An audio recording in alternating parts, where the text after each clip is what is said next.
नमस्कार दोस्तों, मेरा नाम है प्रदीप चौहान। बात समझनी है तो पूरी सुननी होगी। दोस्तों, आज के मुद्दे पर आने से पहले उसका जिक्र करना बहुत ज़रूरी है जो इस देश ने आज देखा कि किस तरह से लाख कोशिशें कर लीजिए, लेकिन इस देश में जो भाईचारे का एक बॉन्ड है ना, वो नहीं टूट सकता।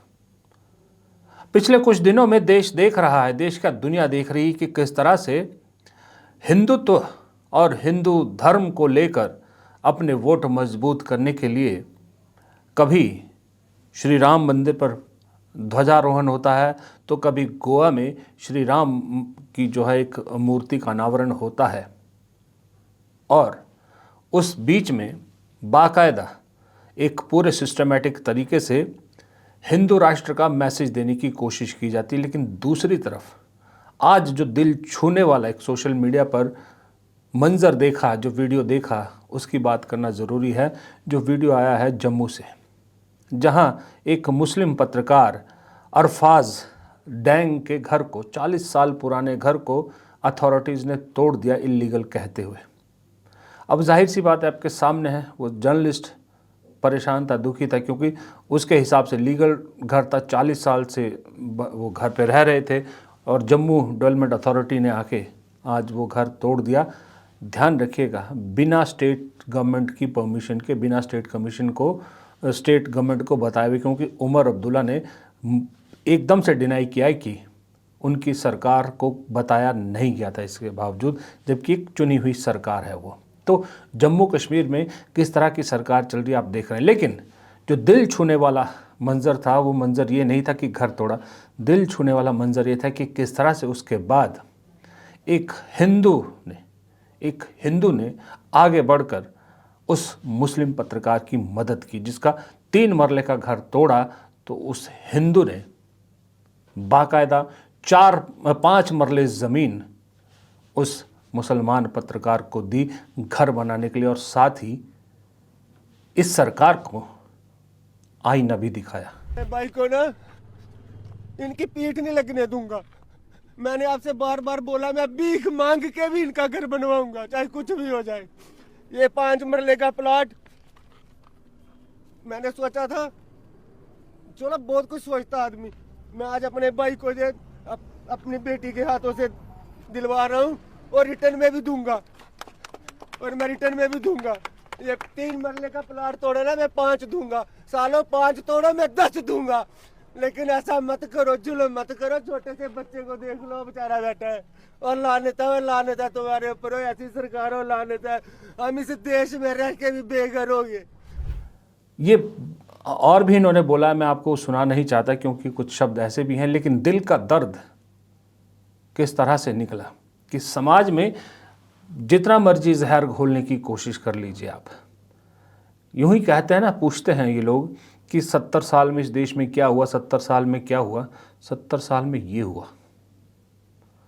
12 साल की कोशिश को इस एक आदमी ने नाकाम कर दिया। पूरी 12 साल की मेहनत पर पानी फेर देता है एक ऐसा इंसिडेंट, जब आदमी, एक हिंदू मुसलमान की मदद के लिए तैयार होता है। और छोटी मोटी बात नहीं है, आज के ज़माने में मिडिल क्लास लोगों के 5 मरला ज़मीन ख़रीदना हर किसी के बूते की बात नहीं, और वो ज़मीन किसी और को दे देना इसलिए कि भाई उसके घर को तोड़ा गया है, ये अपने आप में बहुत बड़ी बात है। तो 70 साल में इस देश ने ये पाया है, जो पूछते हैं 70 साल में क्या किया इस देश ने।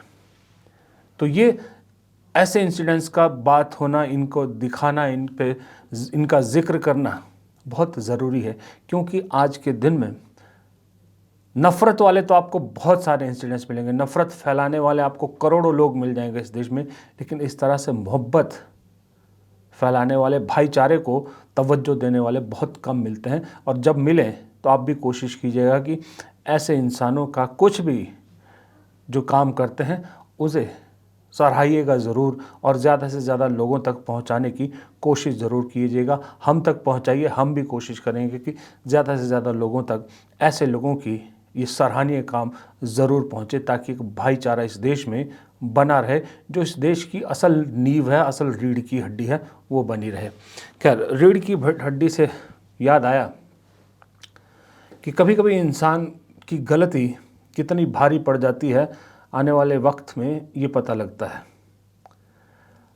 कांग्रेस में दिक्कत जब से कांग्रेस का डाउनफॉल शुरू हुआ पोस्ट इंदिरा गांधी, खास करके जिक्र करें तो कांग्रेस के डाउनफॉल की एक सबसे बड़ी वजह जो कही जाती है वो कही जाती है कमज़ोर हाईकमान, कि कांग्रेस की जो हाईकमान है कभी अपने आप को उस लेवल तक ले ही नहीं जा पाई उसके बाद से कि जहां स्थानीय क्षत्रप उनसे थोड़ा घबराएं, थोड़ा डरें, उनकी बात मानने को मजबूर हो, ऐसा नहीं हुआ। और उसी का खामियाजा आज भी कांग्रेस भुगत रही है। सितंबर 2022 आपको याद रखना होगा, सितंबर 2022 का वो ड्रामा जो तकरीबन 10-15 दिन चला था, 10 एक दिन चला था, उस वक्त कांग्रेस हाईकमान ने कड़ा रुख लिया होता तो आज जो कर्नाटक में हो रहा है वो नहीं होता। कर्नाटक में कांग्रेस ने जिस तरह से डीके शिव कुमार और सिद्धारमैया को आदेश दिया कि ब्रेकफास्ट पे मिलिए और एक नतीजे पर पहुंचिए, आपसी सहमति बनाइए, वरना हम जो कहेंगे वो मानना पड़ेगा। आज दोनों मिले, बात भी हुई, सब कुछ हुआ और उसके बाद दोनों ने एक सुर में कहा कि हम हाईकमान के हर फैसले को मानेंगे और बीजेपी की हर चुनौती को स्वीकार करेंगे। See, the high command, whatever decision it takes, both of us will obey. Sir D K sir D K sir ಕೊಟ್ಟ ಮಾತಿನ ಚರ್ಚೆಗೆ ಪರಿಹಾರ ಏನಾದರೂ ಕಂಡುಕೊಂಡ್ರೆ ಸಿಎಂ ಮಾತಾಡ್ತಿದ್ದಾರೆ Hey, ಸರ್ ಕೊಟ್ಟ ಮಾತಿನ ಚರ್ಚೆಗೆ ಪರಿಹಾರ ಏನ್ ಕೊಟ್ಟ ಮಾತು? ಹೈಕಮಾಂಡ್ ಹೇಳಿದ್ರೆ ಮಾಡ್ತೀವಿ ಅಂತ ಹೇಳಿದ್ಮೇಲೆ ಕೊಟ್ಟ ಮಾತಿನಂತೆ ಅಲ್ಲ ಸರ್ ಸರ್ ಕೇಳ್ತಾ ಇದೆಯಲ್ಲ, ಸರ್ ಇದನ್ನ ಗೋ together. Sir, can you clarify, is the 2.5 years agreement is there or not? No, whatever high command tells. So, is there Hey, agreement? ಹೇಳ್ರಿ. So, agreement is there 2.5 years or not? ಪ್ರಶ್ನೆಗೆಲ್ಲ ನಾವು ಉತ್ತರ ಕೊಡಲ್ಲ. Whatever high command tells, you will obey it. Sir, at least, You understood it or not? No, I agree. This is my reply to your question. Sir, status quo till assembly is over. ಯಥಾಸ್ಥಿತಿ ಇರ್ತಾರೆ. No. ಯಥಾಸ್ಥಿತಿ ಇರುತ್ತೆ sir. ಯಥಾಸ್ಥಿತಿ. See, we go together. There are no differences between me and DK Shiv Kumar. We face the election, assembly. We have worked out a strategy how to face the BJP and JDS. लेकिन क्या मामला यही सुलट जाएगा? जाहिर सी बात है, ये जो अल्टीमेटम दिया था कांग्रेस हाईकमान ने, दोनों मिले हैं, कुछ रास्ता तो निकला है। अब अल्टीमेटली वो रास्ता हाईकमान को पसंद आता है कि नहीं आता, हाईकमान उस पर क्या कहती है ये अलग बात है। लेकिन सवाल ये है कि ये सिचुएशन आई क्यों? बीजेपी में नहीं आती। बीजेपी में कई बार तो जब बदलाव हो जाता है तब पता लगता है। गुजरात में तो आपने देखा है कितनी बार पूरी की पूरी कैबिनेट बदल दी जाती है, किसी को पता भी नहीं होता। कौन मुख्यमंत्री बनेगा किसी को पता भी नहीं होता। कई राज्यों में ऐसा भी हुआ है। लेकिन चलिए, वो भी एक लोकतांत्रिक सिस्टम नहीं है, वो भी कोई बहुत अच्छा सिस्टम नहीं है। लेकिन जो कांग्रेस में हो रहा है ये भी नहीं है कि आप धत्ता बता रहे हैं कांग्रेस हाईकमान को। और एक गलती सितंबर 2022 जैसे मैंने कहा था तब हुई थी, जब राजस्थान में हाईकमान ने अपना असली हाईकमान क्या होती है वो रुख नहीं दिखाया था। याद है आपको सारा मामला, जब अशोक गहलोत को सोनिया गांधी राष्ट्रीय अध्यक्ष बनाना चाहती थी और सचिन पायलट को मुख्यमंत्री की कमान देना चाहती थी। और वो अशोक गहलोत जो सोनिया गांधी के बहुत करीबी माने जाते थे, और उन अशोक गहलोत ने हाईकमान के खिलाफ बगावत करके मुख्यमंत्री पद छोड़ने से इनकार कर दिया। और वही कमजोरी कांग्रेस हाईकमान की उस दिन भी दिखी कि कांग्रेस हाईकमान अशोक गहलोत के आगे झुकती नजर आई और उन्हें मुख्यमंत्री बने रहने दिया। अल्टीमेटली मल्लिकार्जुन खड़गे पार्टी के राष्ट्रीय अध्यक्ष बने। अगर उस दिन, कहते हैं लोग कह रहे हैं कि अगर उस दिन कांग्रेस हाईकमान ने एक कड़ा फैसला लिया होता और कह देते कि सचिन पायलट बनेंगे तो बनेंगे, अशोक गहलोत को अगर तोड़नी है सरकार तोड़ दीजिए, अलग जाना है जाइए, कोई बात नहीं, क्योंकि साल से भी कम बचा था तब चुनाव के लिए। लेकिन अगर उस वक्त कड़ा फैसला कांग्रेस हाईकमान लेती तो आज ये कर्नाटक वाली सिचुएशन बिल्कुल नहीं आती। हिम्मत नहीं होती दोनों में से किसी भी गुट की कि हाईकमान के फैसले के खिलाफ कोई आवाज़ उठा पाए, क्योंकि वो जानते हैं, उनको मैसेज मिल चुका होता कि हाईकमान जब अपने पे आती है तो कोई भी फैसला लेने के लिए तैयार रहती है। अगर उस वक्त कड़ा फैसला लिया होता तो पंजाब में आज जो अलग अलग गुटों में बटी कांग्रेस के जीत के चांसेस को धूमिल कर रही है वो नहीं होता। अगर उस वक्त कड़ा फैसला लिया होता तो आज हिमाचल में जहां कांग्रेस की सरकार है और 2 गुटों में बटी हुई है, मुख्यमंत्री अलग चलते हैं और वीरभद्र सिंह परिवार अलग चलता है, वो 2 खेमा नहीं दिखता। उस दिन राजस्थान में कड़ा फैसला लिया होता तो शायद आज छत्तीसगढ़ में सरकार भी बच गई होती। तब हिम्मत नहीं होती भूपेश बघेल और टी.एस. सिंहदेव की कि अलग अलग गुटबाजी करते हैं, और शायद हो सकता है कि कहीं और भी मध्य प्रदेश में भी आपकी सरकार वापस आ गई होती। बहुत सारी चीज़ें हैं, लेकिन वो एक गलत फैसला कि लेट गो करना कि चलिए कोई बात नहीं छोड़ दीजिए, वो आज भी भारी पड़ रहा है।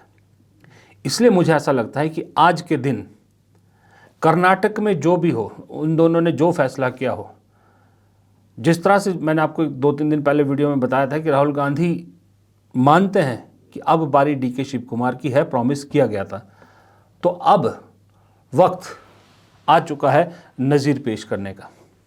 इस वक्त कांग्रेस हाईकमान को, मैं ये नहीं कहता कि इमीडिएटली डी.के. शिव कुमार को बना, हो सकता है 6 महीने का वक्त दें सिद्धारमैया को, जो भी एक निकले, लेकिन फैसला फाइनल होना चाहिए।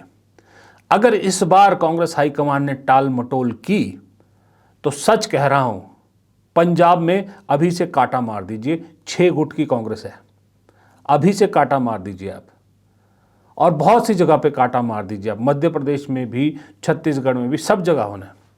और अगर आज कांग्रेस हाईकमान फैसला लेती है और कुछ ऐसा फैसला लेती है जो उसका खुद का फैसला है, जिसमें हाईकमान की स्टैंप हो, जिसमें उसकी अथॉरिटी दिखे, तो कांग्रेस के बहुत से नेता सीधे रास्ते पर आ जाएंगे।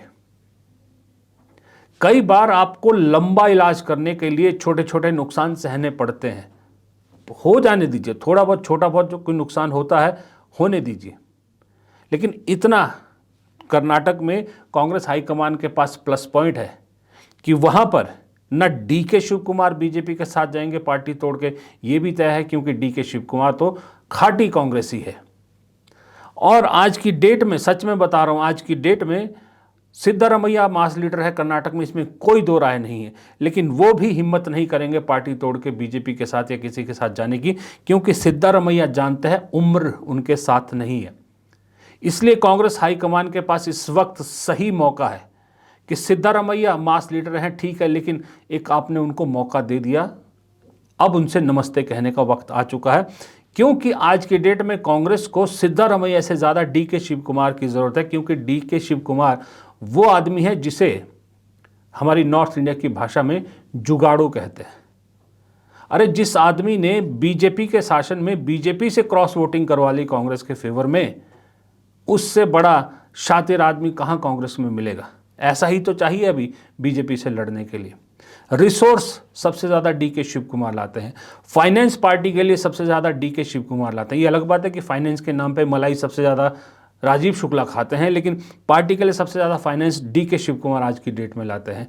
और संगठन, पूरे दक्षिण भारत में कांग्रेस का संगठन कैसे मजबूत किया जाए, डी.के. शिव कुमार सबसे बेहतरीन आदमी इसके लिए। और साथ में आपको एक बहुत अच्छा चीफ मिनिस्टर तेलंगाना में मिला है, रेवंत रेड्डी, जिनके बारे में अभी से कहा जा रहा है कि इस आदमी की सरकार रिपीट होना तय है। दक्षिण में आपके पास 2 बड़े ऐसे हैं, उनकी जोड़ी को बने रहने दीजिए और उनसे सीख के या उनका फ़ायदा पूरे राष्ट्रीय स्तर पर भी उठाइए, लेकिन उन्हें मायूस मत कीजिए, डी.के. शिव कुमार को मायूस मत कीजिए। अगर कांग्रेस हाईकमान ने कोई फैसला नहीं लिया, डी.के. शिव कुमार को उनका हक नहीं दिया, हक मैं इसलिए कह रहा हूं कि डी.के. शिव कुमार से वादा किया गया था। डी.के. शिव कुमार को दूसरा सचिन पायलट किसी भी हाल में नहीं बनने देना है, ये कांग्रेस को सोचना होगा।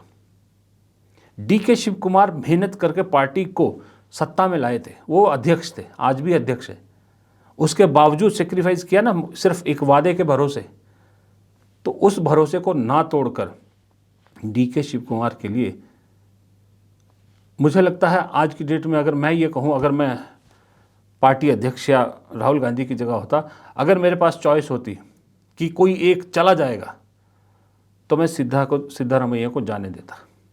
हाँ, अगर सिद्धारमैया कहीं 70 के आसपास होते, उनके पास अभी होता कि भाई आगे भी अभी काम आएंगे, तब शायद मैं सोचता। लेकिन 77 साल के सिद्धारमैया अगला पहले ही कह चुके हैं ये मेरा लास्ट टेन्योर है।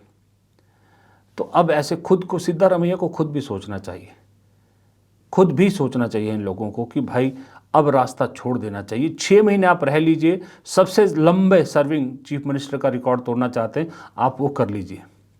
लेकिन प्लीज़, जिस पार्टी ने आपको इतना कुछ दिया है उस पार्टी की खातिर एक रास्ता खोल दीजिए, आने वाले लोगों को चांस दीजिए और पार्टी में पार्टी के लिए काम कीजिए। अब जो रिटायरमेंट के बाद करना चाहिए, ये सिद्धारमैया को भी समझना चाहिए। अगर नहीं समझते तो कांग्रेस हाईकमान को अपनी स्टैम्प दिखाने का बिल्कुल सही वक्त आ चुका है। और अब अगर कांग्रेस चूकी तो फिर खामियाजा देख लेना आप कहाँ कहाँ भुगतोगे। राजस्थान में फिर रिपीट होगा। आज वार्न कर रहा हूँ मैं कांग्रेस को, कर्नाटक को यूं ही लूज छोड़ा, कर्नाटक को यूं ही लूज छोड़ा, राजस्थान में फिर वही होगा जो सितंबर 2022 में हुआ था और उससे पहले जब विधानसभा चुनाव हुए थे 18 में, जो तब हुआ था वही होगा। लिख के ले लीजिए। फिलहाल इस वीडियो में इतना ही। वीडियो पसंद आया तो लाइक कीजिएगा। आपके लाइक करने से हमारे वीडियो की रीच बढ़ती है, हमें मदद मिलती है। कमेंट बॉक्स में आपकी राय से ज्ञानवर्धन होता है और चैनल को सब्सक्राइब करने की रिक्वेस्ट तो आपसे हमेशा रहती है। नमस्कार।